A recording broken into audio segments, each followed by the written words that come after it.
mama wa Sharon aramuhamagara maze agahita amubwira ko akeneye kumutuma. Sharon rero azi uko yakabyutse n'igipantaro rwose kidasamaje ndetse n'igipira cyo kwifubika nacyo rwose ubona kitameze neza, n'ibisatsi nyine bijagaraye. Mama we rero ahita amubwira ati ndifuza kugutuma, naho Sharon ati kubera icyo utatumye umukozi?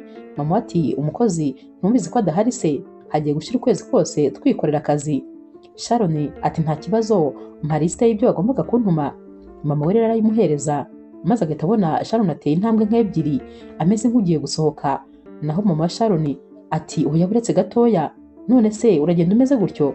Sharon ati kubera iki se, hari ikibazo gihari? Naho mama we ati wirebye, warebye ukuntu wambaye? Ariko se wa mwana we, wajya umenya ko uri umukobwa maze ukazajya wambara nk'abakobwa nyine? Urabona hari umusore uzagukunda, nyamara igihe cyari kigeze kugira ngo ube wagira n'inshuti, ariko sindabona na rimwe uri kumwe n'umusore. Nuko nyine witwara nawe nk'abahungu, urebye nyine ntabwo witwara ku buryo hari undi muntu n'umwe ushobora gukurura. Sharon yitegereje mama we maze araceceka ntiyagira ikintu amusubiza. Yahise yongera arahindukira arakomeza arigendera. Mama we atari ko ni wowe mbwira, atari ko uyu mwana bazamenya ko ari umukobwa ryari? Nyamara Sharon ntabwo yabyitayeho, yaragiye nyine yigira muri supermarket aho bari bamutumye. Yafashe rero akantu ko guhahiramo maze agenda areba imbere. Yahise rero agongana na Norma nawe wari uri kwirebera ibicuruzwa, ahita ahindukira. Yahise abwira Sharon atumva wajya ugenda ureba aho uri gukandagira, urabona ukuntu unkandagiye? Sharon ati mumbabarire nari ndangaye, kandi koko rwose yari arangaye. Bakomeje rero guhaha maze mu kanya gato barongera bahurira ahandi hantu. Aha bahuriye rero ho naho hari ibitabo nyine, bagiye gufata igitabo kimwe maze Sharon ati ariko nakigutanze, nyamara ni Norma wari wagifashe. Norma ati ariko ninjye nagifashe bwa mbere. Sharon ati okay nta kibazo. Yahise rero yigendera maze Norma ahita amubaza ati none se mbwira, uva ku bintu byoroshye gutyo uhise nyine wumva ugihebye? Naho rero Sharon ntacyo yamushubije. Uyu mukobwa yavugaga amagambo abaze. Mu kanya gato rero ba Nadege bari binjiye nabo muri iyi supermarket, bari kugenda nyine bari no kuri IG, bari kugenda bavuga yuko bagiye guhaha, berekana na shop bari bagiye guhahiramo. Aba bakobwa rero bari abakobwa nyine bari classe. Aba bantu bose uko ari bane bahuriye muri iyi shop bose barigana kuri kaminuza. Nadege rero yari ari kumwe nyine n'umushuti we, bari kugenda bavuga utugambo twinshi bereka abakunzi babo bo kuri IG shop binjiyemo. Sinzi ukuntu rero Nadege yahise akubita amaso Sharon maze abaramubwiye atumva ati buhagaze aho ngaho. Yahise amutunga nyine kamera ati nari ngukumbuye rwose, hari hashize igihe kinini ntakubona, ariko se uba wirebye? Njyewe rwose wa mukobwa we nayo ahantu umuntu yagukarasa, ndebera nawe uri mubi, uba wambaye nabi, ariko ubundi ufite ikihe kibazo? Ntabwo mba numva ukuntu niga kuri kaminuza imwe nawe. Naho Sharon umukobwa rwose uvuga amagambo make yarirebye nawe ahera ku kirenge maze ageza ku mutwe. Yahise rero ababwira ati ariko njyewe rwose ntabwo nshaka amahane, ntabwo nshaka kurwana. Naho rero uyu mukobwa Nadege yahise amubwira ati hoya hagarara aho ngaho, nkeneye gukomeza kugufata nyine video, nshaka kwereka abakunzi banjye ukuntu abakobwa nkawe baba bameze. Norma rero yarahindukiye maze abona bano bakobwa bibasiye cyane rwose Sharon, ariko yaricecekeye arabihorera. Nadege agikubita amaso Norma, dore ko nyine yanamukundaga byasaze, yahise agenda amusanga maze Sharon ababonye inzira gutyo.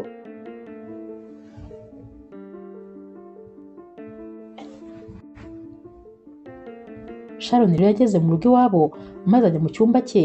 Yarirebye koko nawe yirebye abona rwose ntasamaje, gusa nyine yahise atangira kurira kubera ukuntu abantu bose bamwanga, bamubwira ko ari mubi ndetse bamubwira ko rwose adakunditse. Yaratangiye arireba maze atari ku wundi umugani ninde muntu n'umwe wankunda. Yatekereje ukuntu mama we yamubwiye ati jya wambara nk'abakobwa, nawe rwose atangira kwibwira ati niyo nagira niyo nakwambara imyenda imeze te, nta muntu n'umwe wankunda. Ikigaragara cyose nzigira mbona umukunzi na rimwe.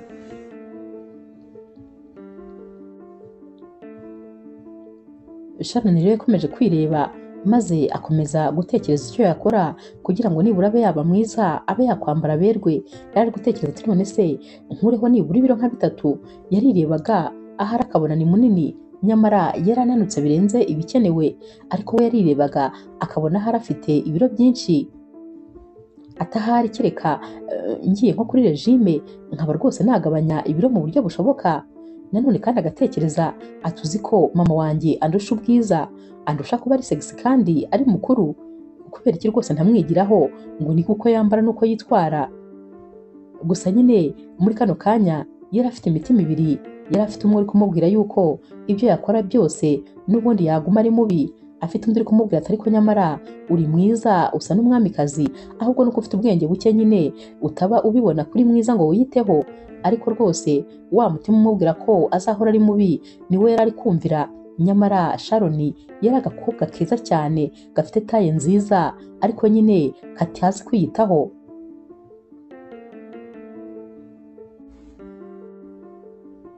Ku mugoroba rero mama wa Sharon aba afitanye gahunda na David. David rero ni sheri wa mama wa Sharon, baba bagomba nyine gusohokana bakajya gusangira. Bicaye rero bari gusangira, mama wa Sharon yari ari gufata amafunguro, naho rero David we yari ari kwitegereza nyine mama wa Sharon, ariko mureba atamukuraho amaso. Sinzi ukuntu rero mama Sharon yarebye David asanga ntabwo ari kumukuraho ijisho. Ati kubera iki uri kundeba cyane ko rwose amafunguro yawe utarayakoraho? Naho David ati iyo ndi kukureba singuhaga, mba mbona nakomeza kukureba. Gusa nanone hari ikintu rwose nshaka kugusaba, ni ukuri birakabije. Ubu se tuzakomeza twishe kugeza ryari?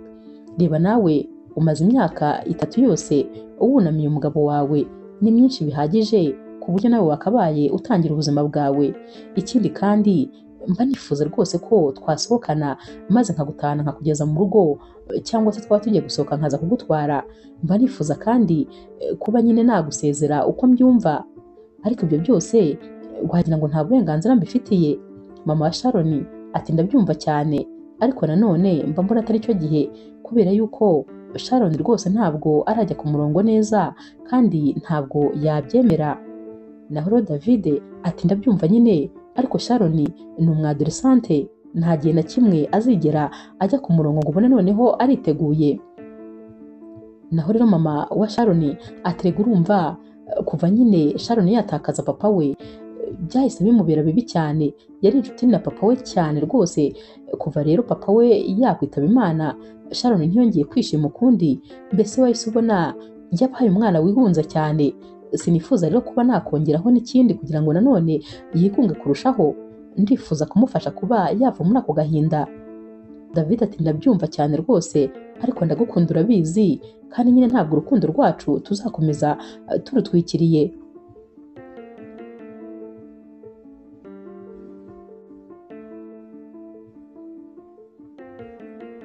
Mu gutaha rero imodoka ya mama Sharon ipfira mu nzira, bagerageza kuyikora bikanga, kandi abari mu masaha y'ijoro. Nta yandi mahitamo rero baba bafite uretse nyine ayuko David aba agomba gutwara mama Sharon akamugeza mu rugo. Ni nako bigenda rero, aramutwara. Gusa nyine ku rundi ruhande Sharon we aba ari muri salo ari kwitegereza amafunguro mama we yamuteguriye. Areba rero ibyo kurya bamusigiye, ati ni byinshi cyane rwose, naba ndi kurya nka rya tungo neza neza. Yarabigabanyije kubera ukuntu nyine aba yumva ashaka kunanuka, ku buryo yafashe udufurusheti 2 akaba ari twashyira ku isahane. Ibiryo nyine byuzuye udufurusheti 2 nibyo yaruye. Agiye gutangira kurya yumvise imodoka iri guhinda, nyamara yumva iyo moteri ntabwo ari imodoka ya mama we. Yahise arebera rero mu idirishya, maze abona n'indi modoka ariko ivuyemo umugabo ndetse uri kumwe na mama we. Yaravuze ati mama wanjye se?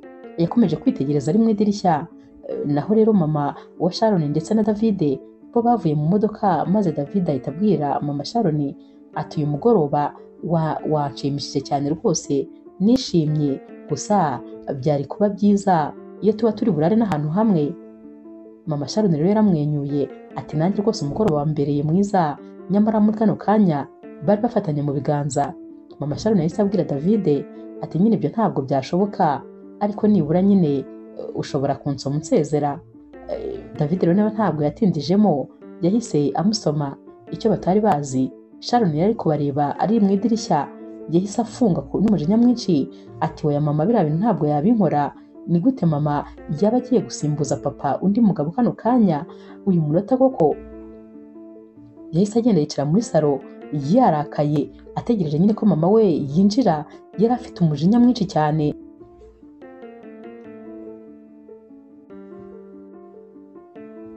Mama Sharon rero yinjira mu nzu nyine, agahita asanga uyu mukobwa amutegereje rwose. Akimukubita amaso ahita amenya neza ko yamubonye, dore ko we yari azi ko rwose yaryamye kuko amasaha yari ageze kure. Yarikanze rero maze ahita amubaza ati Sharon, kubera iki ukicaye aya masaha? Sharon nawe ati mama, mbabarira umbwize ukuri, uriya musore mwasomanaga ni muntu ki?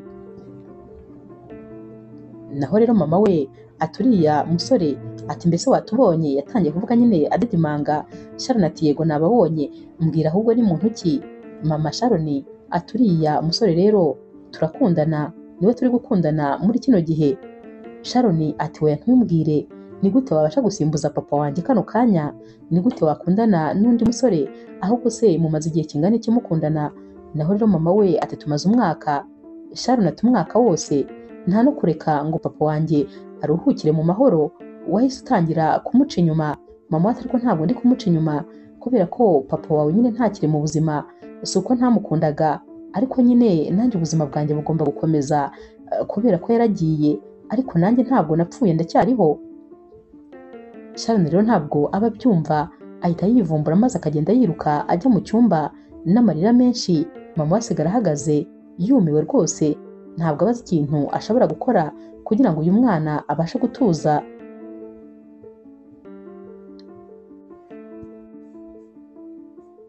Mu gitondo rero mama Sharon yatekereje ko ahari Sharon yatuje, maze amusanga mu cyumba cye kugira ngo amuvugishe.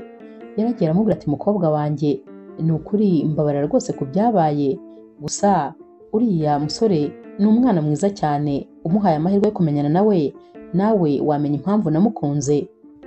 Sharon ati hoya, ntabwo rwose nkeneye kumenyana nawe, sinkeneye kumumenya. Atari ku wundi mama nkwibarize, wigeze ukunda papa wanjye? Naho rero mama Sharon ati papa wawe naramukundaga, urabizi yari ubuzima bwanjye, ariko nyine ubu ngubu ntabwo agihari, kandi ntabwo ndi kugerageza kumusimbuza undi muntu, ahubwo ndi kugerageza kongera kwiyubaka. Sharon ati niba waramukundaga, ni gute bitigeze bigutwara n'igihe kugira ngo ukunde undi muntu? Ntabwo rero Sharon aba ari kubyumva.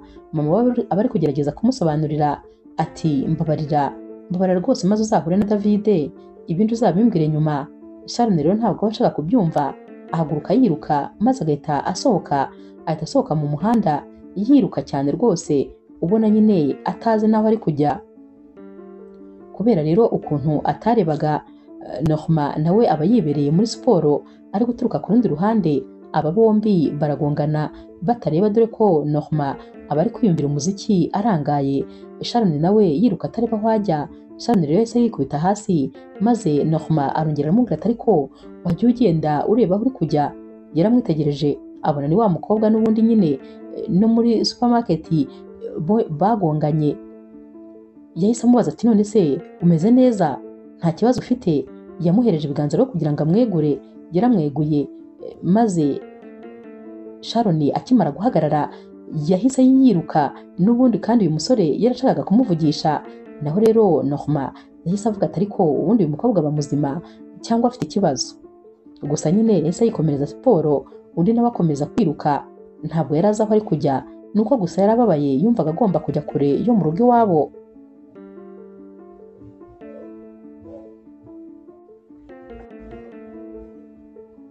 Umunsi wakurikiye rero mama wa Sharon ahamagara David maze akamusaba ko yaza kuza mu rugo bagasangira. Aba yifuza nyine kumupresenta Sharon noneho imbona nkubone. Amara rero kuvugana nawe maze akajya mu cyumba cya Sharon kumubwira yuko yatumiye David kugira ngo aze kuza basangire. Ati ndifuza ko mumenyana, ndabizi ko numara kumumenya utazongera kumwibazaho byinshi. Sharon rero utarifuzaga kubona uyu musore rwose yahise abwira mama we ati ntabwo mpari kubera yuko ngiye kujya kuri kaminuza, hari examen ngomba kujya kwigira. Nta yandi mahitamo rero mama Sharon yari afite uretse nyine ayo guhindura gahunda. Yahise amubwira ati ubwo ntacyo reka mpamagare David maze amubwire ko bitari bushoboke. Sharon yahise yishyira igitabo yari ari gusoma mu maso nko kutaba ashaka kongera kureba mama we. Mama we yarasohotse ababaye cyane rwose, maze ahamagara nyine David amubwira yuko Sharon yabyanze. David aramubwira ati nta kibazo, reka dukomeze tubitwaze gake, gusa nyine bizagira aho bikunde ndabizi, icyangombwa ni ukugerageza, ariko kandi ujye umenya ko ngukunda, ndakeka aricyo rwose cy'ibanze. Sharon rero kuko yagombaga kuva mu rugo byanze bikunze, yahise ava mu rugo maze aragenda ajya kuri kaminuza. Yaragiye rero yicara ku ntebe bakundaga kwicaraho ziri muri jaride bari gufata akayaga. Yari yicariye akomeza kwisomera cya gitabo cye, kubera ko mu by'ukuri nta kintu kimwe cyari kimujyanye, kwari uguhunga mu rugo gusa. Mu kanya gato rero Norma nawe wari uje kwifatira akayaga, aje nyine ahantu hari hari pisine, yagiye kubona abona Sharon yicaye ku ntebe, yaramwitegereje ahita nyine amumenya. Yahise agenda amusanga maze ahita amubwira ati uri wa mukobwa? Naho Sharon ati uwuhe mukobwa? Norma ati wa mukobwa buri gihe ukunda kungonga cyangwa kankandagira. Sharon rero yaramwenyuye ati yego rwose ni njyewe. Naho rero Norma ati none se mbabarira umbwire, ubundi ahantu hose ngiye uba wankurikiye? Sharon ati oya, ntabwo ibyo bintu nabikora, gusa yari ari kumwenyura. Norma ati nikiniraga zari brage. Yahise rero amwicara iruhande atangira kumubaza amakuru. Yahise amubaza ati iki gitabo se uri gusoma cyitwa ngo iki? Sharon yamubwiye uko cyitwa. Norma yahise amubaza ati none se cyasohotse ryari? Sharon ati hashize icyumweru kimwe gusa. Norma ati ndifuza nanjye kugisoma. Sharon ati ariko n'ubundi muri biblioteka aho nagikuye harimo ibindi bitabo rwose, nta kibazo wagenda ukabifata. Norma ati wowe ntabwo aribyo nshaka, ndashaka gusoma kino cyawe. Sharon ati nta kibazo, n'ubundi harabura gato ngo nkirangize, nakirangiza rero rwose ubundi nkakiguha. Norma ati yego. Sharon yatangiye gusoma rero. Norma abaramubajije ati none se mutuye hehe? Sharon yarahindukiye ati none se urumva ndi bugisome nkakirangiza, uri gukomeza kumpata ibibazo? Norma yahise amwereka sinye ati umunwa rwose ngiye kuwudoda neza neza, ntabwo nongera kuvuga. Bombi rero baramwenyuye.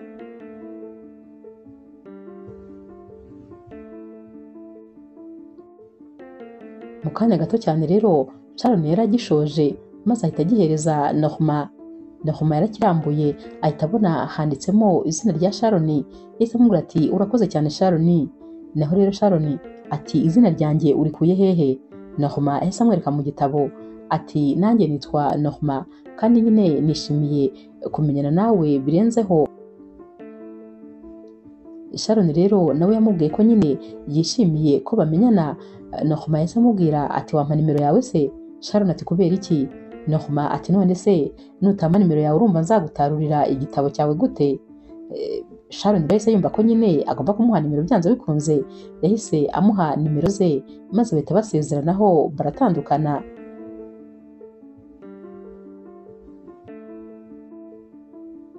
Sharon rero yageze mu rugo maze atangira kwibaza kuri Norma, umusore abakobwa bose ku ishuri bari barasariye, umusore mwiza nyine kandi w'umukire. Yari ari kwibaza rero ukuntu uyu musore yaba yafashe umwanya we maze akaza kumuvugisha, aho rwose nta n'umukobwa n'umwe w'inshuti yageraga ku ishuri, yabaga ari wenyine, nta muntu n'umwe wabaga wishimiye kuba yavugana nawe. Abantu bose baramwangaga ndetse bakanamugendera kure nyine kuko babonaga ari umukobwa usa nabi. Sharon rero aba ari kwibaza ati kubera iki uriya we yateye intambwe akaza kumvugisha ndetse akanamvugisha rwose ubona ari guseka. Gusa nyine ku rundi ruhande Sharon aba atangiye kujya yiyicisha inzara mu buryo bugaragara ngo kugira ngo nyine akunde ajye kuri taye, nyamara aba ananutse cyane ku buryo rwose ntibaza ikintu aba akeneye kugira ngo kigabanuke ku mubiri we. Atangira kujya anywa agacyayi gake cyane ndetse akarya n'akagati gato cyane, utuntu nyine ubona ko rwose tutabasha gutunga umuntu mu busanzwe.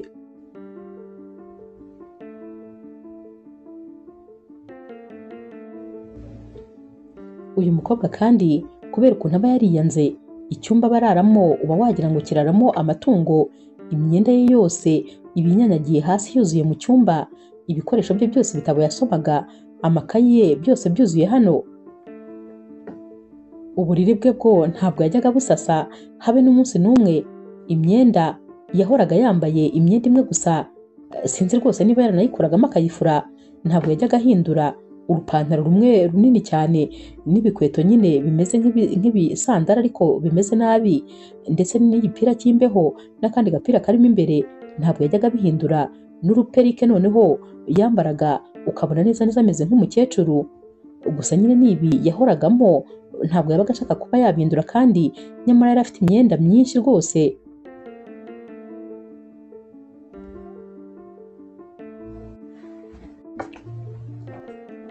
Naho rero mama wa Sharon we abona rwose atabasha gukomeza gukundana na David igihe cyose Sharon atari kubyemera.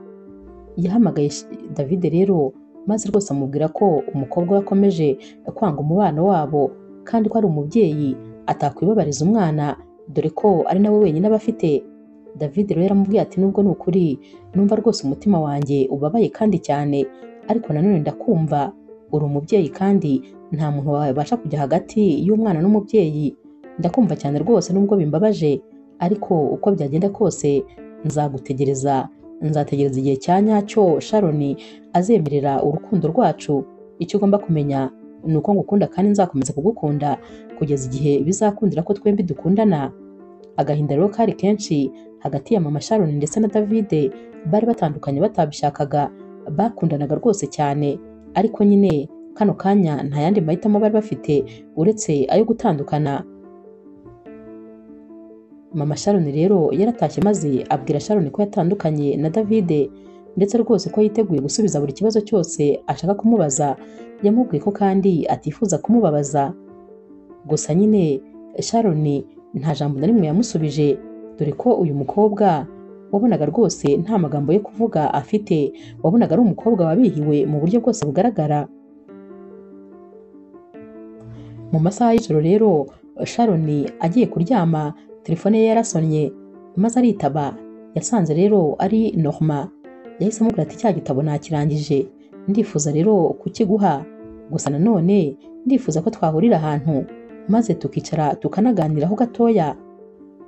Sharon rero byabanje kumutungura, ariko Norma ahita amubaza ati none se hari ikibazo kirimo kuba twakwicara tukaganira? Sharon wari ubonye umusore umwishimira rwose ku nshuro ya mbere, ndetse akifuza ko bamarana umwanya, yaramubwiye ati nta kibazo. Naho rero Norma yamubajije aho yifuza ko bahurira haba hamunyuze rwose.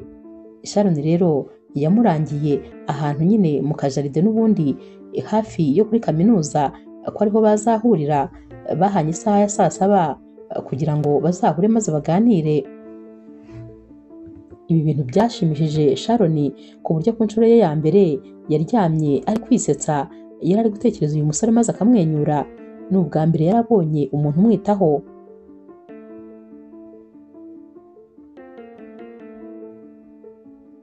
Umunsi wakurikiye rero Sharon yagiye guhura na Norma nk'uko bari babyiyemeje. Bahuriye nyine aho bari bavuganye, maze Norma amuha cya gitabo nyine yaramuzaniye. Yahise amubwira tumva kino gitabo ariko ntabwo cyandyoheye, nta kindi se ahubwo wanzaniye. Sharon ati nuko utabimbwiye mba nagikuzaniye. Ati none se kuko cyarakuryoheye cyarakubihiye? Ati uzi ko nanjye nagisomye nkumva kirabishye. Ati ariko nyine nari nagize ngo ahubwo ni njyewe nabihiwe n'iki gitabo gusa, natekerezaga ko ahari ari njye nyine ntazi ahari ibyo nashakaga. Gusa nyine numvise rwose kitarigeze kinyenteresa. Uyu musore ati rwose nanjye niko byangendekeye. Batangiye rero kuganira, ariko nyuma y'umwanya muto cyane Sharon yahise amubwira ati ngomba gutaha, ntabwo nyine ngomba gutinda. Norma ati kano kanya kandi nari nzi ko turi buganire umwanya munini. Naho Sharon ati hoya ngomba kugenda. Norma rero yamubwiye ko ashaka kumuherekeza. Yaramuherekeje maze bagenda inzira yose bagenda baganira. Ibintu byashimishije Sharon ku buryo rwose wabonaga ka kajinya yahoranaga gatangiye kugenda kagabanuka buhoro buhoro.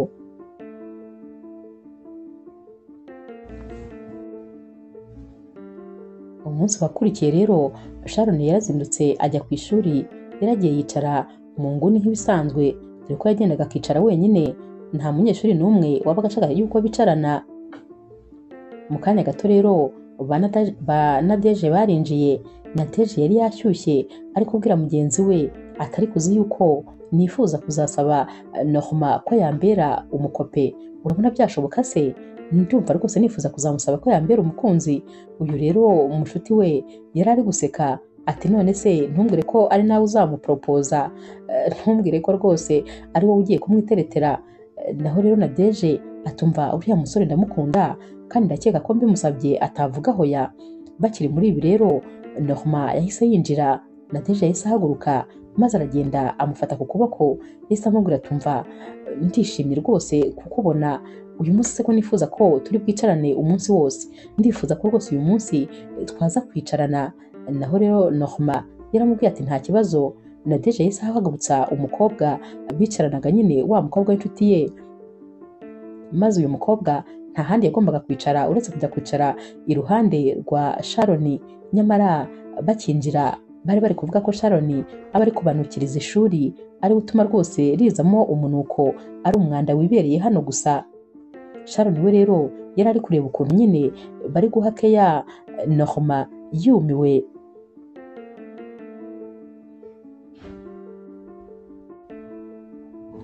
Uyu munsi rero ni nkaho Sharon ndetse na Norma batiga rwose, kubera yuko Sharon abanyuzamo agakubita akajisho kuri Norma, nawe kandi biba ari uko.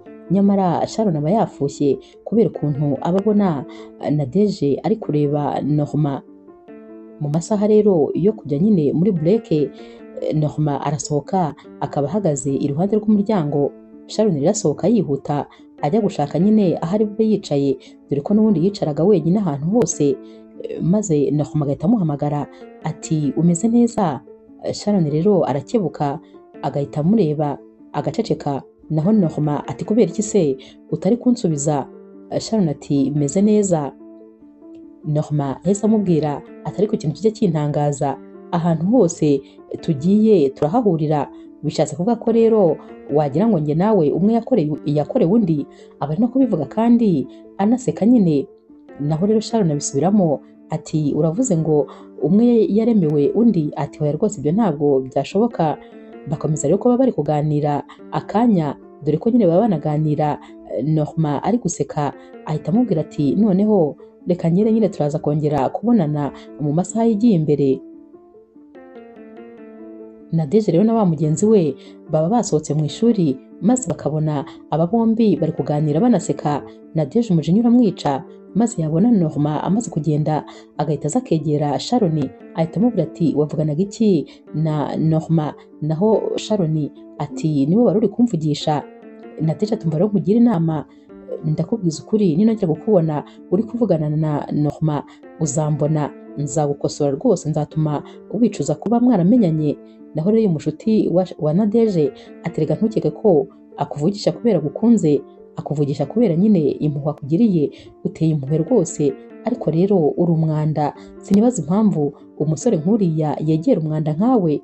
Baba bari no kubivuga ari nako bihungiza ku mazuru nyine nk'abantu bari kumva umuntu ukabije.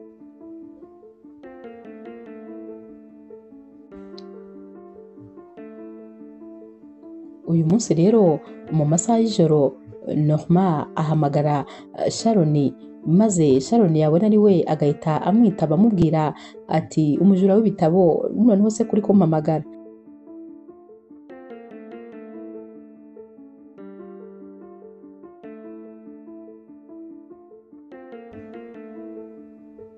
Naho rero Norma ati kubera icyo uri kunyita umujura w'ibitabo? Naho Sharon ati none se wibagiwe ko duhura cya gihe muri supermarket wantwariye igitabo nagombaga kugura? Norma rero yahise aseka ati ahubwo se wibagiwe ko wankandagiye? Ariko nta kibazo nyine umbabarire rwose kuba naratwaye igitabo cyawe. Sharon rero yahise amubwira ati okay, none uko nsabye imbabazi ubwo nyine nta kibazo. Norma ati urabyumva ute se ejo turamutse dusohotse tukajya nko gutemberera ahantu? Sharon ati oya ntabwo bishoboka, nta hantu na hamwe nifuza kujya. Norma ati ntacyo, noneho reka nzagusange mu rugo iwanyu. Sharon ati ntabwo bishoboka. Norma ati none se kuki ibintu byose bidashoboka? Ngaho nibura uzansange mu rugo iwacu. Sharon ati nabyo ntabwo byashoboka. Norma rero yakomeje kwensista, maze Sharon amubwira ko hari ahantu yifuza ko bazahurira. Yaramurangiye rero maze banumvikana isaha. Bwarakeye rero bahurira hano hantu, maze Norma abaza Sharon ati mbwira rero kubera iki hano hantu ari aho wahisemo, gusa nyine ni heza cyane nanjye nahakunze. Sharon rero yahise amubwira ati impamvu nahahisemo papa wanjye akiriho ni hano hantu twakundaga gusohokera. Norma rero wari utarafata amakuru menshi kuri uyu mukobwa yahise amubaza ati none se byagenze bite? Ati papa wanjye yitabye Imana. Norma ati none se yararwaye? Sharon ati hoya, nicyo cyanambabaje kurusha ibindi, yazize nyine umutima, yararyamye maze rwose apfa asinziriye, ntabwo yigeze nansezera, ibyo bintu byarambabaje cyane. Naho rero Norma ati none se wowe na papa wawe mushobora kuba mwari mubanye umubano ukomeye? Sharon ati cyane, papa wanjye yari inshuti yanjye magara, ubyumve nyine byari birenze umubyeyi n'umwana. Norma rero yabonye Sharon atangiye kumera nk'uri kujya mu bintu bibabaje, maze ashaka guhindura ikiganiro. Yahise amubaza ati none se ubundi iyo mwazaga hano mwakoraga iki? Naho Sharon ati nyina papa wanjye twarirukaga tugasiganwa maze tugakina n'utundi dukino. Norma rero yahise ahaguruka maze amufata mu kiganza ati twagiye rero, nanjye nditeguye nta muntu ujya undusha kwiruka. Yahise amuhagurutsa maze batangira kwiruka. Ibi bintu byashimishije cyane Sharon, ndetse rwose wabonaga atangiye kugenda yishima. Bamaze kwiruka rero maze baryama hasi ku byatsi. Sharon yatangiye kubaza Norma ati mbese utekereza ko nk'iyo umuntu ukunda apfuye yaba ajya hehe? Naho rero Norma ati ntekereza ko ajya muri paradizo. Naho rero Sharon ati nta handi hantu se? Norma ati ashobora no kujya mu muriro. Naho rero Sharon ati hoya, ati nizere ko papa wanjye rero ubwo ari muri paradizo. Norma ati nanjye rwose ndabyizeye. Bakomeje rero kuganira, maze uyu mukobwa atangira kugenda yirekura, akagenda abwira ibintu bimwe na bimwe uyu musore, ndetse yatangiye kugenda yishimira kuba baba bari kumwe, dore ko yabaga yumva hari ikintu bimuruhura.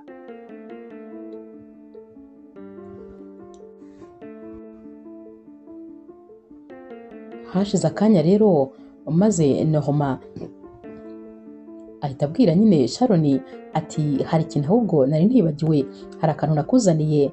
Sharon yahise amubaza ati nagaki? Norma ati reka ndaje nkakuzanire. Yahise agenda rero afata igitabo ahantu yari yakirambitse, maze araza agihereza Sharon. Yahise amubwira ati ni cya gitabo cyawe uhora umbwira ko nakwibye, nubwo rwose nabikoze ntabishaka, ndakikuzaniye rero, nizere ko nyine utazongera kunyita umujura w'ibitabo. Bombi rero barasetse, maze Sharon aramubwira ati oya rwose ntabwo nzongera, kandi urakoze, nizere ko cyo wasanze kiryoshye. Naho Norma ati cyane rwose, ndabizi ko nawe uzagikunda.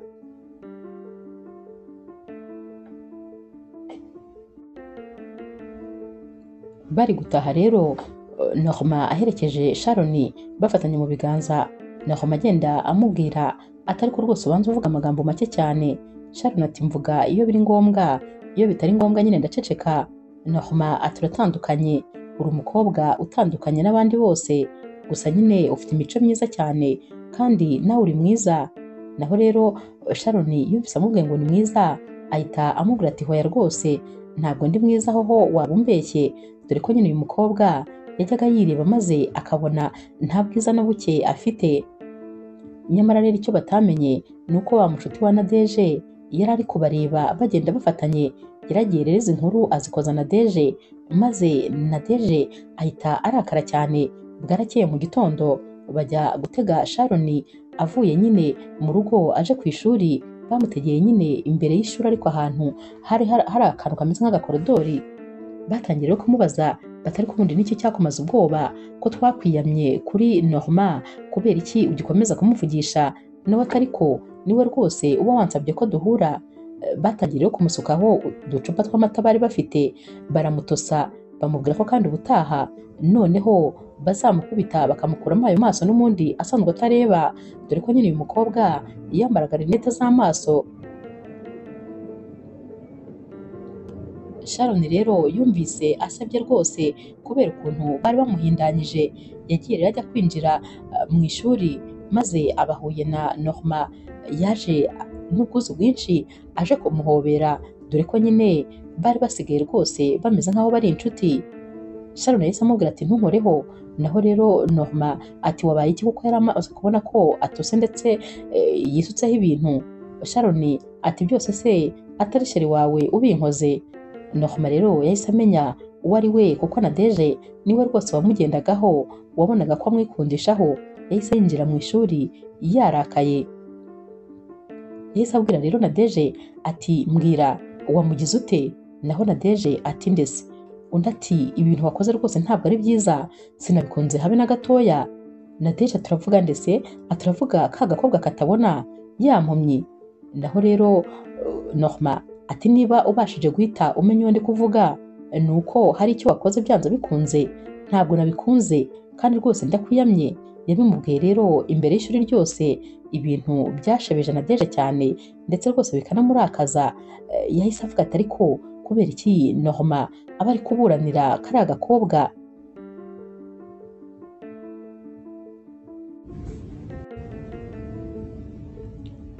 Norma rero yahise asohoka mu ishuri maze asubira kureba Sharon, dore ko nyine yari yamubonye yinjira mu matuwarete y'abakobwa kugira ngo ajye kwihanagura ibi bintu bari bamaze kumusukaho. Naho rero wa mushuti wa Nadege yahise amubwira ati rwose ndakubwiza ukuri, Norma ashobora kuba akunda uriya mukobwa Sharon. Naho Nadege ati ceceka wivuga ibyo bintu, ntabwo Norma yakunda uriya mwanda. Naho uyu mushuti wa Nadege ati hanyuma urakeka ari iyihe mpamvu amuhagararaho maze akamuvugira aho kugira ngo ajye ku ruhande rwawe? Ntabwo rero ibi bintu Nadege yashakaga kubyumva, kuko ntiyifuzaga ikintu cyamutandukanya na Norma. Norma we rero yarahagaze nyine ku muryango wa tuwarete agitegereje ko Sharon asohoka. Mu kanya gato Sharon yarasohotse maze ahita abaza Norma ati urashaka iki? Norma ati ndifuza ko twavugana. Sharon ati mbabarira, nta bibazo nshaka rwose, ibimaze kumbaho birahagije. Norma ati humura, ntabwo bazongera kukwendereza kubera yuko namaze kubavugisha kandi nyine nabiyamye bihagije. Naho rero Sharon ati niko bimeze se koko? Norma rero yahise abwira Sharon ati reka twigire muri biblioteke maze tube twishakira ibitabo byo kwisomera. Bahise bajyayo rero maze batangira gushaka ibitabo.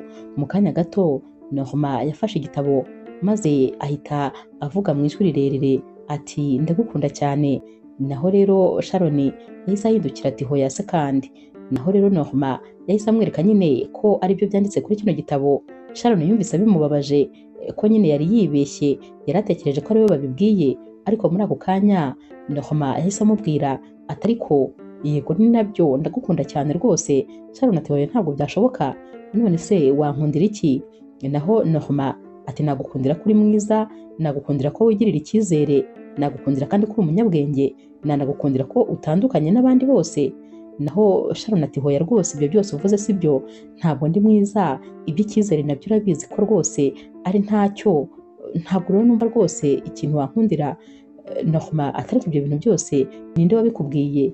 Ngiyewe nkureba, ibyo byose nkubwiye niko kuri, ndagukunda kubera ibyo bintu byose, uri umukobwa udasanzwe, utandukanye n'abandi mpora mbikubwira.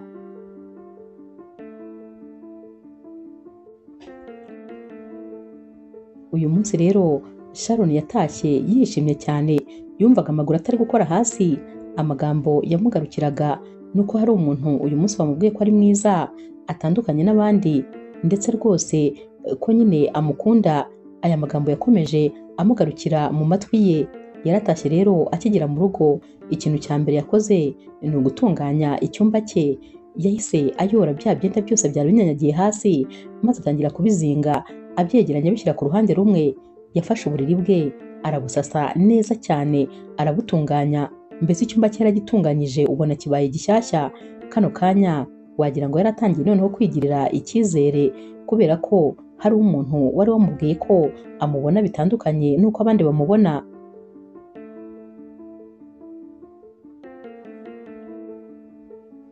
Uyu munsi rero kandi mu masaha y'ijoro, Sharon yaricaye maze atekereza ko yababaje mama we cyane, dore ko nawe yari amaze kumva uburyohe bw'urukundo. Kano kanya yatekereje ko yabangamiye mama we mu buryo bwose, dore ko rwose yari amaze n'igihe kinini atamuvugisha.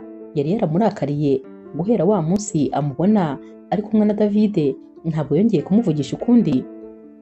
Yaragiye rero amusanga muri salo aho mama we yari ari ku kazi, maze ahita amubwira ati mama, mbabarira ndakwinginze, ngusabye imbabazi, narahemutse rwose, narakubabaje ku magambo yose nakubwiye, ndakwinginze rero mbabarira rwose, nanjye ntiyari njye, gusa ndabyicuza, yabaye byashobokaga amagambo yose nakubwiye nakayagaruye simbe narayavuze.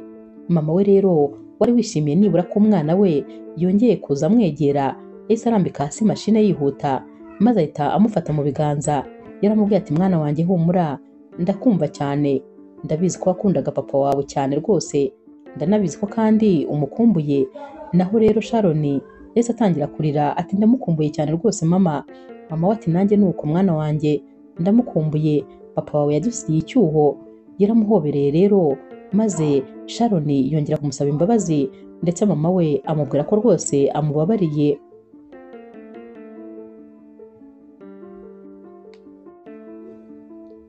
Umunsi wakurikiye rero Sharon yagiye ku ishuri, maze bari gusohoka mu ishuri yasohotse nyine ari kumwe na Norma, bari bari kugenda baganira. Norma ari kumubwira ati sheri umeze neza se? Sharon ati ibyo bintu birasoundinga neza cyane, ati ndumva rwose iryo zina riryoshye. Naho Norma ati niryo rero ngomba kuzajya nkwita buri munsi, ati ahubwo se tuzongera gusohokana ryari? Uzi ko mba numva mbikumbuye. Naho rero Sharon ati ndumva ejo twabipanga nta kibazo, nta masomo tuzaba dufite nyuma ya saa sita. Nyamara bakiri kuvugana, Nadege na wa mushuti we nabo bari basohotse, maze wa mushuti we ahita amubwira ati sinakubwiye, nakubwiye ko bakundana ugira ngo ndakubeshya, byirebere n'amaso yawe, urabona bari abantu badakundana.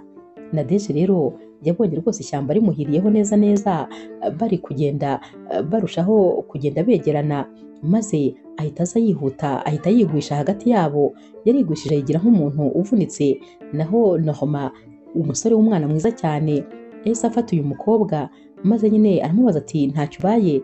Naho rero Nadege ati ndavunitse, ntabwo ndi kubasha kugenda.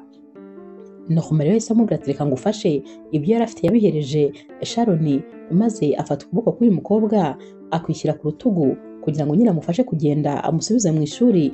Nyamara bari kugenda nyine Nadege yareberaga ku rutugu, maze akamwaza Sharon nko kumubwira ati ntacyo mbaye, nuko nagira ngo mbatandukanye.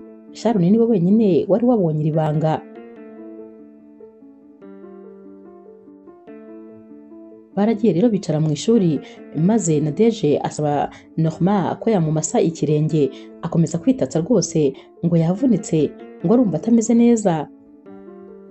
Norma rero yakomeje kumukanda, hashize akanya ahita amubwira ati hamagara rero mama wawe maze aza gutware. Naho Nadege ati hoya, naba rwose ari ukumubangamira. Norma rero yarahagurutse agiye kwigendera. Nadege ahita amubwira ati mbabarira wicaye gatoya. Norma rero yari yicaye, maze Nadege atangira kumubaza ati none se mbwiza ukuri, ukundana n'uriya mukobwa w'impumyi utareba? Niko bamwitaga nyine kubera ukuntu yambaraga ibirinete na binini cyane. Nyamara kano kanya Sharon yari yaje hano hafi ari kumviriza ari ku rugi. Norma rero yahise amubwira ati hoya ntabwo dukundana. Nadege ati nagize ngo murakundana, waba uri kwisebya rwose, uriya mukobwa ntabwo ari ku rwego rwawe habe na gatoya, ntabwo muberanye. Naho rero Norma ati ntabwo tuberanye, ushatse kuvuga se ko ari wowe tuberanye? Naho rero Nadege ati cyane rwose, njye nawe turi ku rwego rumwe, nitwe tugomba gukundana. None se ubu niko ngukunda, habura iki ngo nawe unkunde? Nyamara kano kanya Sharon yahise agenda. kandi Norma nibwo yari agiye guha igisubizo cya nyacyo uyu mukobwa Nadege, dore ko yahise amubwira ati ntabwo byashoboka ibyanjye nawe kubera yuko niteguye gusaba urukundo Sharon, ndahamya ntashidikanya ko kandi azarunyemerera maze tugakundana. Ibintu byahise bibabaza cyane Nadege maze agahita ahaguruka yibagiwe ko yari yigize nk'umuntu wavunitse. Norma rero yarumiwe, yaramuhamagaye ati none se uhisukira? Naho rero Nadege yahise akomeza kwigendera agenda neza cyane rwose atavunitse. Ibyeretse rero Norma ko rwose uyu mukobwa yigirishaga. Naho rero Sharon we agahinda kari kamwishe kuko yari yabonye ko uyu musore yanze kuvuga ko bakundana imbere y'uyu mukobwa, nyamara nuko atarigeze yumva amagambo yakurikiye. Yahise ataha yihuta maze aragenda ajya mu rugo, yagiye mu cyumba cye ararira, yararize koko agahinda karamwica ati n'ubundi nari ntangaye ko hari umusore n'umwe wankunda, nta kintu na kimwe mfite cyatuma umuntu ankunda, nari naribeshye rwose, ibi byari ukurota, zari inzozi rwose nkwiye gukanguka. Yararize ijoro ryose agahinda karamwica.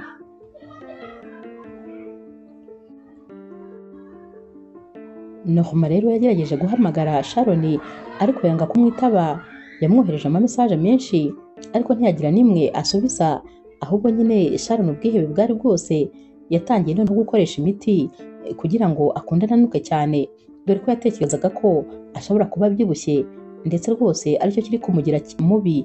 Icyo atarazi ni uko ahubwo yarananutse cyane ku buryo rwose nta kiro na kimwe yari akeneye kugabanya, ahubwo yagombaga nibura kongera. Yatangiye rero gukoresha imiti, kwanga kurya noneho birakara, ibintu rwose wabonaga ko bigomba no kuzamugiraho ingaruka.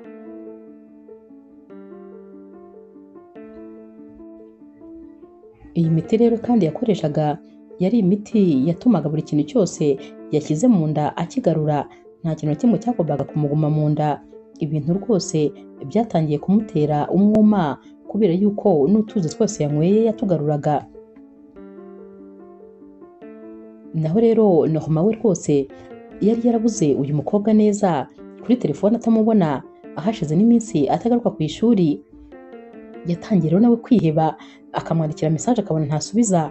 Yaje rero iwabo maze arakomanga, dore ko yari abizi neza ko uyu mukobwa ari mu rugo iwabo, ariko nyamara yari ari kumureba ari muri etaje hejuru, yanga kumufungurira neza neza. Norma yarakomanze aramuhamagara birenze ibikenewe, ariko Sharon aramwihorera.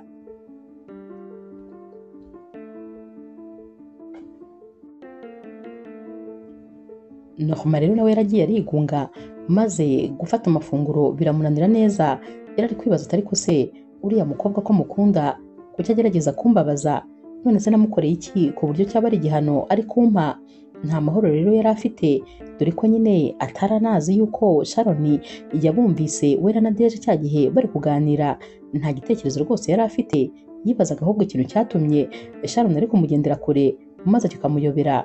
Gusa nyine gutuza byo ntabyo rwose yari yifitiye, dore ko nyine yarasigaye akunda uyu mukobwa kandi cyane.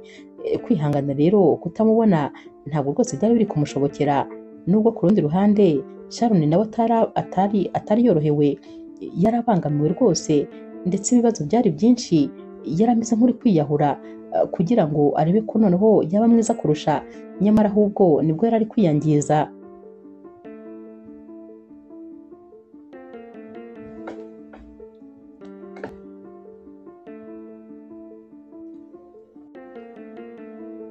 Sharon rero utarashakaga kujya ku ishuri yabwiye mama we ati ese mama, ubu nta kuntu nareka kujya gukora ama examen? Naho mama ati hoya ntabwo bishoboka, nishyuye amafaranga menshi kugira ngo ukore ariya ma examen, rero byanze bikunze ugomba kuyakora rwose, sinibaza ikintu cyakubuza. Sharon rero yaramubwiye ati nta kibazo nzayakora, ati ahubwo se ko hari ikindi kintu nifuzaga kugusaba? Naho mama ati mbwira nta kibazo rwose mukobwa wanjye. Sharon ati wamfasha maze ukangurira utundi twenda dushyashya tw'abakobwa? Mama ati none se niki cyatumye noneho uhindura ibitekerezo? Sharon ati ndifuza guhindura nyine uko ngaragara ho gatoya. Mama ati ntugire ikibazo rwose, ndayikugurira imyenda yose ushaka, simpora nkubwira ko nifuza yuko wakwambara nk'abakobwa bo mu kigero cyawe, kubera ko rwose ntabwo witwara nk'umukobwa. Ntugire ikibazo, byose ndabigukorera.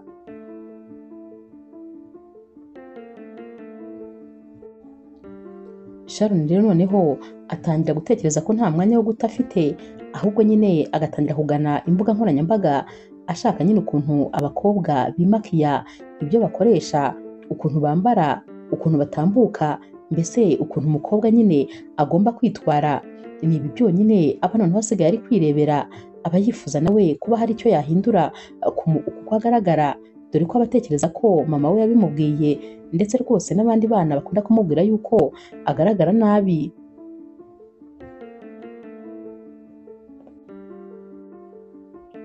Gusa ariko kubera ukuntu nyine Sharon ataragifata amafunguro ahagije, ndetse na ya miti yanywaga n'utwo dukeya yashyize mu nda natwo tukongera tugasohokamo, yaratangiye kugenda acika imbaraga, mbese yaratangiye kugenda rwose ubona ameze nk'umuntu urwaye.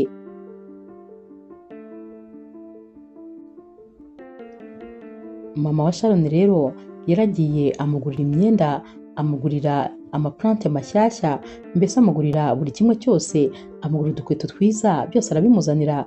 Gusa yatekerezaga ko atazabikoresha nk'ibisanzwe nyine, kuko n'ubundi yarasanzwe atiyitaho. Nyamara icyo atarazi ni uko Sharon ubu rwose yari yarafashe amasomo ku byerekeye imyambarire, kwimakiya n'ibindi byose. Bwarakeye mu gitondo rero maze afata umwanya we rwose uhagije, yarimakiye, ubundi yambara agakanzu keza kari kuri taye, yambara agakweto keza kari hejuru, noneho ntabwo yambaye bya bikweto byo wagira ngo ni ibikamambiri, yambaye neza rwose mu buryo bushoboka, arasokoza ka gaplante keza cyane, maze afata agasakoshi. Yavuye mu cyumba cye rero aje muri salo, mama we yaramurebye maze guhumbya biranga, yakomeje kureba umukobwa we nk'aho ari ubwa mbere amubonye. Yateye intambwe aramwegera ati mwana wanjye ni wowe cyangwa ndi kurota? Naho rero Sharon ati yego rwose ni ngiye mama. Mama we ati none se mbwira, ibi bintu byose wize kubikora ryari? Naho Sharon ati nafashe umwanya wanjye mama. Noneho yari kumubwira amusekera ati nashatse guhinduka, wahoraga ubimbwira, rero nifuje ko nakora impinduka mu buzima bwanjye. Mama we ati mwana wanjye uri mwiza cyane, ntabwo ndi kukumenyera, ndi kukureba singuhage, gusa nyine wumve ko uraberewe, uri mwiza, ntabwo ndi kukureba ngo umenye ko ari wowe wajyaga uba uri hano. Sharon rero yarishimye, maze mama we ahita amubwira ati nuko nyine tugiye ku ishuri, naho ubundi rwose numvaga nakagusohokanye, nuko kandi ufite ibizami ugomba gutegura. Baragiye rero maze bagera ku ishuri. Sharon yavuye mu modoka ya mama we yerekeza mu ishuri. Akinjira rero abantu bose nyine bari bageze mu ishuri, abo bigana bose barahindukiye maze baramureba, bamurebeye kutamuhaga. Nadeje we yabaye akimukubita amaso agira ngo ari kurota, yagumye yasamye yananiwe kubumba umunwa, ari kwibaza niba uyu mukobwa ari wa wundi yari asanzwe azi cyangwa se ari uwundi. Abahungu bose rero bo muri iri shuri nta handi bari bari kureba, ndetse rwose bahise bahaguruka, maze umwe ku wundi batangira kubwira Sharon bati wambaye neza, uri mwiza, amagambo atajyaga yumva mu busanzwe. Uyu munsi kandi yari ari no kumwenyura, uwamubwiraga wese ati uri mwiza yaramusekeraga, maze akamubwira ati urakoze. Ibintu rero byari biri kubabaza kano kanya Norma wari wabonye ko uyu mukobwa yinjiye ntaze no kumusuhuza. Yahise ahaguruka rero maze aragenda aramwegera, yaramubwiye ati ariko se Sharon habaye iki ko ngo wahamagara ukanyihorera? Naje kukureba iwanyu wanga kumfungurira, kandi nyamara nari mbizi neza ko uri mu nzu. Naho rero Sharon ati hanyuma se uragira ngo mbikoreho iki? Nyine waraje nanga kugufungurira, ndakeka bisobanutse cyane. Naho Norma ati none se nagukoreye iki? Mbwiza ukuri, ni iki twapfuye? Naho rero Sharon ati mbabarira rwose nta mwanya mfite, kubera yuko hano nyine naje kwiga.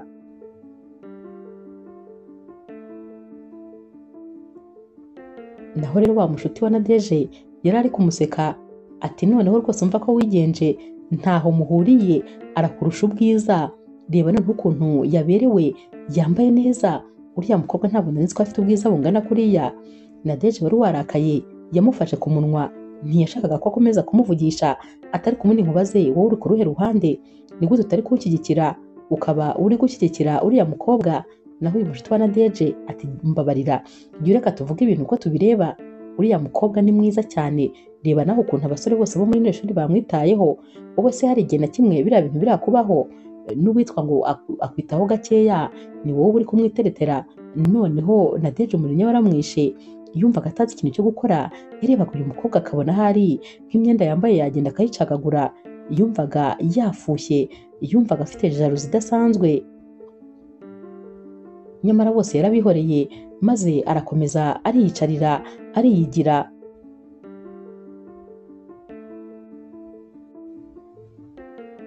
Uyu munsi rero asohotse atashye, aba bakobwa Nadege n'inshuti ye bamwirutseho.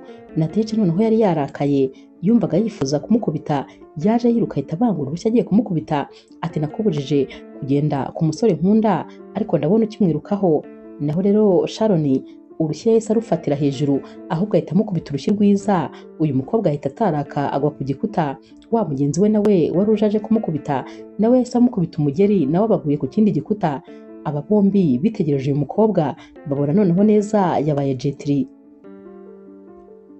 Yarababwiye atumva rero mbabwire, narabihoreye ahari mugira ngo ni ukubatinya, ubu ngubu ntabwo rwose ngikeneye gutorera umuntu n'umwe washaka kunsebya. Mwaranshebeje, niba mutaranshebeje mwarakoze, ndabiyamye. Ikindi gihe noneho nzabakubita ku buryo mwese muzagenda mufite ibirango ko nabahondaguye. Bombi rero bararebanye maze ubwoba burabica, bahise rero bagenda nyine bamuva iruhande, dore ko bari bamaze kubona ko uyu mukobwa atoroshye, barebye nabi yabakubita akabamerera nabi. Yahise yitahira rero ajya mu rugo. Akigerayo rero yikuyeho aya makiyaje, yikuraho ibi byose, maze arongera yireba muri miruwari, dore ko ubundi yari yarayibitse nyine atakiyirebamo. Uyu munsi nawe yarirebaga akabona ko rwose yari yabaye mwiza, ariko noneho yibajije ukuntu uyu umusore nyine noneho uyu munsi yabonaga yashyushye ndetse akeneye kumubwira ko amukunda imbere y'abantu. Nyamara wa munsi yaranze kubivugira imbere ya Nadege, maze akajya yibaza ati none se ubu koko izi makiyaje n'iyi myenda nambaye nibyo byatumye abantu bose babona ko noneho ndi ku rwego rwabo, bifuza kumvugisha mu buryo batari basanzwe bamvugishamo.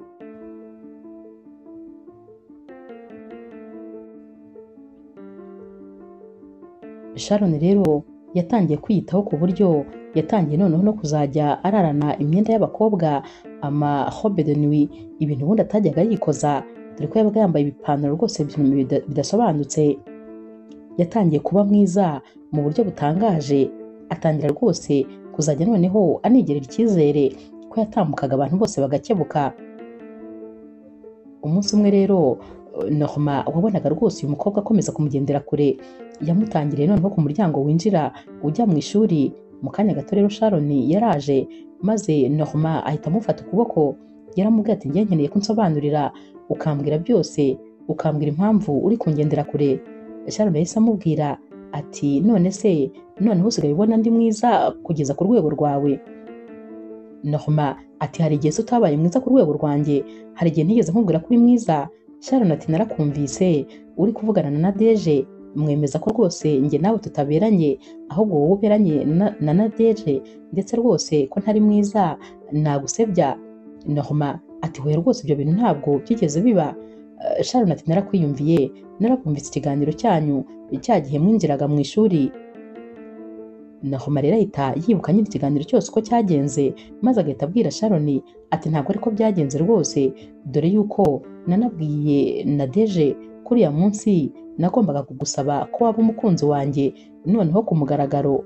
Gusa nyine uriya munsi nawe urabizi ko guhera uriya munsi utongeye kunyitaba habe na rimwe, ariko rwose ntabwo ari uko byagenze.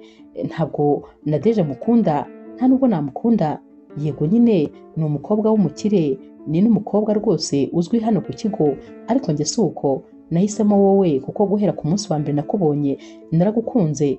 Uriya munsi rero rwose nari niyemeje kukubwira ko ngukunda noneho ku mugaragaro, maze nkanagusaba ko nyine wakwemera kumbera umukunzi, dore ko utari warigeze unyemerera ko uzambera umukunzi.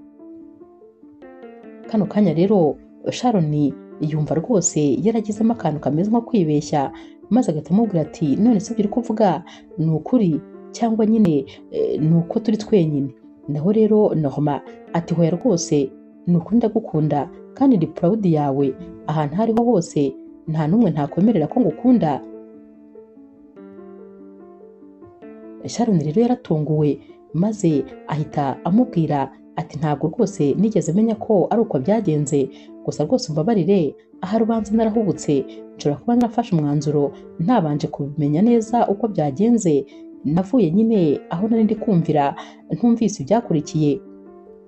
Nahoma rero yahise amubwira ati wari utangiye kunkura umutima wendaga kumpagararana, ngaho mbwira nibura niba wemeye kuba umukunzi wanjye, ndetse umbwire niba witeguye kunkunda.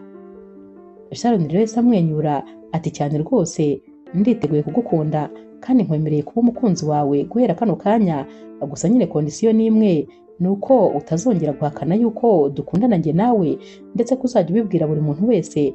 Nahoma ati nushaka umbwire nituza kuba turi kuruhuka hano hanze nze gufata mikoro mbibwira abantu bose. Sharon yahise amupfuka umunwa ati hoya, ibyo nawe nanone biteye isoni. Bahise rero bafata umwanzuro ko bagiye kwinjira mu ishuri, kubera ko nyine yari amasaha yo kujya kwiga. Bahise binjira, bumvikana ko nyine baza kongera kuganira nyuma y'amasomo.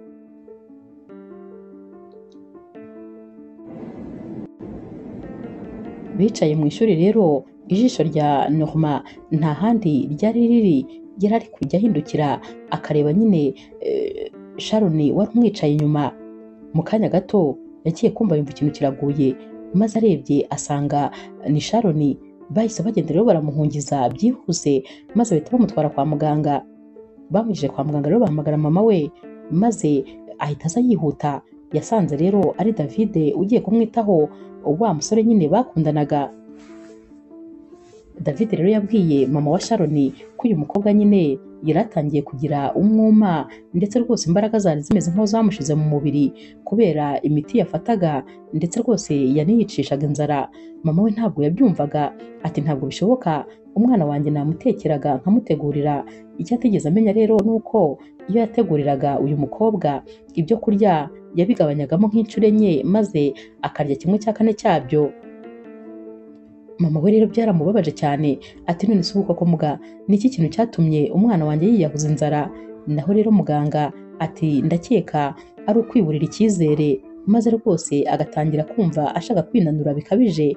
Ibyo nyine bijya bibaho iyo umuntu yiburiye icyizere, gusa bizashira ntugire ikibazo, namara gukira ni ukuzamwitaho maze akongera agasubira nyine ku murongo. Mama we rero rwose ntabwo ibi bintu yabyumvaga. Naho rero Norma we rwose nawe yarahangayitse cyane, kubera ko yabonaga umukunzi we yarwaye kandi bikabije. Ntabwo rero yamaze igihe kinini mu bitaro, hashize iminsi mike maze abarongera asubiye ku murongo. Yaratashye maze mama we aramwicaza, amubwira ko rwose yifuza ko noneho yafata amafunguro. Yanamubajije byose ku byatumye yicisha inzara. Uyu mukobwa rero yabimubwiye byose uko byagenze. Mama we yaramubwiye ati ntuzongere na rimwe, ngiye kukwitaho by'umwihariko, kubera yuko ntabwo ubyibushye ahubwo urananutse cyane, ukeneye kongera ibiro aho kubigabanya. Sharon yamubwiye ko rero atazongera kumutera ubwoba, ko rwose atazongera gukora ikintu cyose cyatuma mama we agira ubwoba ahangayika, ko nyine agiye kwiyitaho maze akongera agasubira ku murongo.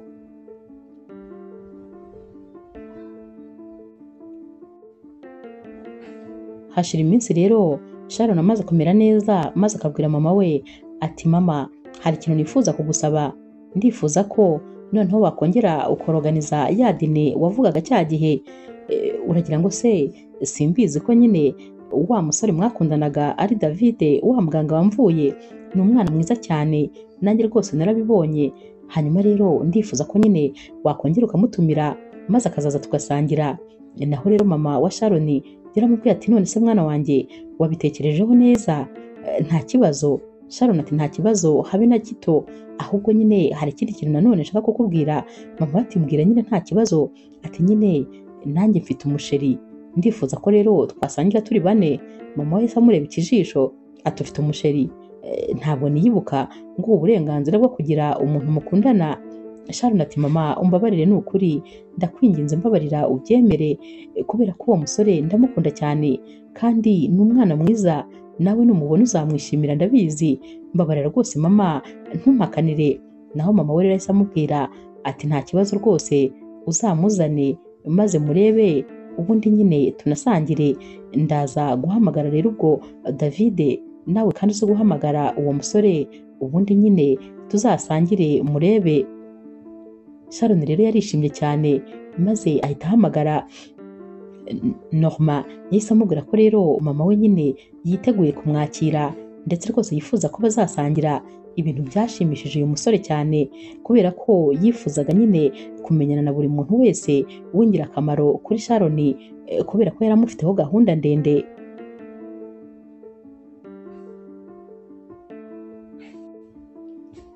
Umunsi rero wo gusangira warageze. Mama wa Sharon yari yateguye amafunguro, bose rero baraje maze batangira kwibwirana. Mama wa Sharon yishimiye cyane uyu musore Norma, dore ko yari umusore utuje, umusore mwiza uganira afite ubwenge, mbese waramurebaga ukabona ko ari umusore ukunditse.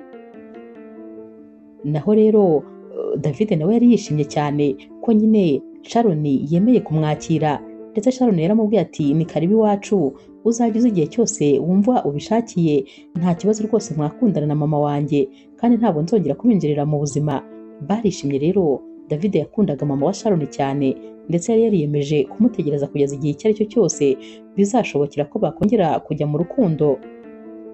Naho rero mama wa Sharon yabwiye Sharon ndetse na Norma ati hanyuma rero nubwo mbahaye uburenganzira bwo gukundana, ariko mugomba kubanza mugakora ibizami bisoza uyu mwaka, mugomba nyine kuba serious ndetse mukitonda cyane, urukundo ntirubarangaze kugira ngo muzabone nyine amanota meza.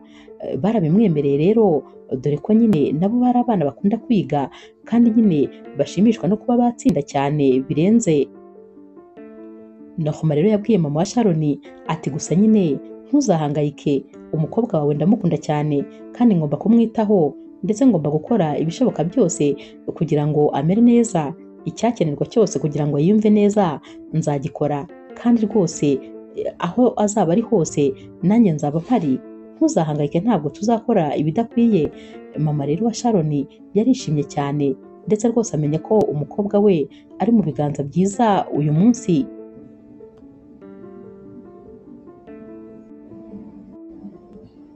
Nyuma rero y'igihe gitoya Sharon ndetse na Norma bashoje amashuri yabo ndetse bayasoza bafite amanota meza, ku buryo nyine iki kigo bigagaho cyiyemeje ko kigomba kubaha akazi mu makampani yazaga gusaba nyine abanyeshuri bashoje ari abahanga cyane kugira ngo abakoreshe. Bombi rero babonye akazi mu makampani meza ndetse rwose ahantu nyine babahembaga amafaranga menshi. Nyuma y'igihe gitoya rero Norma yaporopoje Sharon maze rwose amubwira ko yifuza ko bakora ubukwe maze bakabana akaramata. Ibintu rero byashimishije cyane mama wa Sharon, dore ko yumvaga nibamara gukora ubukwe nawe na David bazahita bakora ubukwe. Ni nako byagenze rero, izi couple zose zakoze ubukwe mu bihe bikurikirana.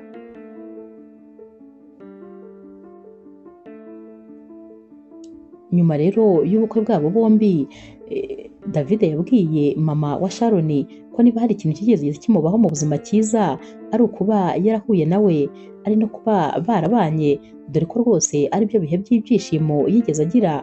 Mama rero wa Sharon nawe yabwiye David ko nyine yishimye nawe cyane ndetse rwose ko azakomeza kumukunda ubuzima bwe bwose.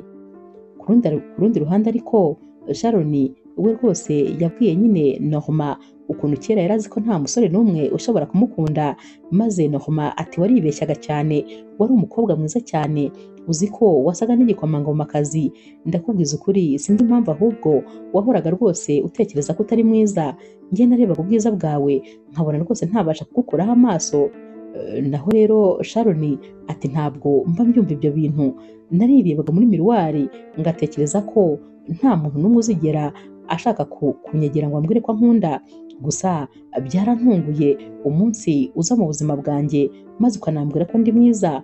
Wakwemera se ko ari wowe umuntu wa mbere wambwiye amagambo meza kuriya? Norma rero yarishimye ati nta kintu kinshimishije nko kuba ari njye wa mbere wabonye ubwiza bwawe, none ukaba warabaye n'umugore wanjye, ntabwo wabyumva ukuntu mba numva binshimishije. Bombi rero barahoberanye maze Sharon ashimira Norma kuba yaramukunze, naho rero Norma amubwira ko ahubwo ari ukwiye kumushimira kuko rwose yamuzaniye umunezero mu buzima. Inkuru yacu y'urukundo rero naho tuyisoreje, mwakoze kuyikurikira. Niba ukunda inkuru z'urukundo zica kuri Zasha TV, ntukagende udakoze subscribe, like, share na comment. Ni inkunga ikomeye kuri twebwe. Ndabakunda cyane rero nk'ibisanzwe.